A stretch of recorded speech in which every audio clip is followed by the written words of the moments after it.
Hello everybody in the world of lute players. I'm going to show you how to tighten loose frets. I'm going to assume that you already know how to tie frets, which is, if you can tie a fret, you can tighten one. In fact, the first time I ever tied frets when I was a kid, I said, oh, you can tighten them if they get loose. And that's what I've been doing ever since. And I never understood why people replaced frets when they got loose. I never understood that.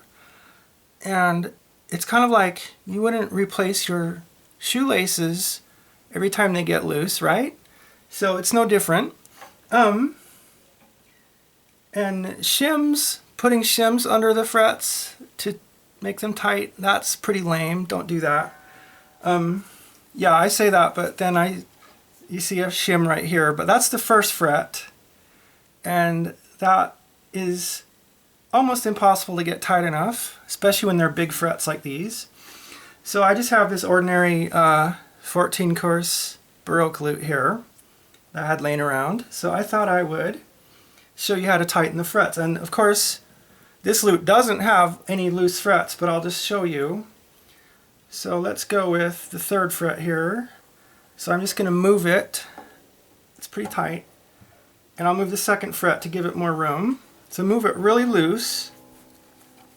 Oh, and of course I have a soldering iron all fired up. Or you can use whatever you use for frets.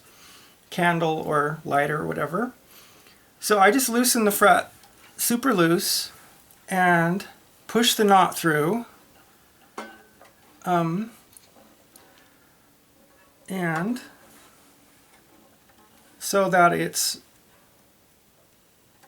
tighter, just like you did when you tied the fret in the first place.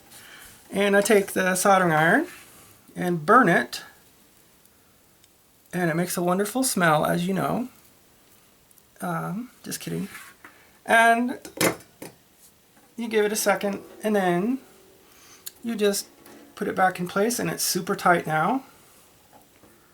And you can do the other frets. So don't be seen in public with shims under your frets anymore. Thanks.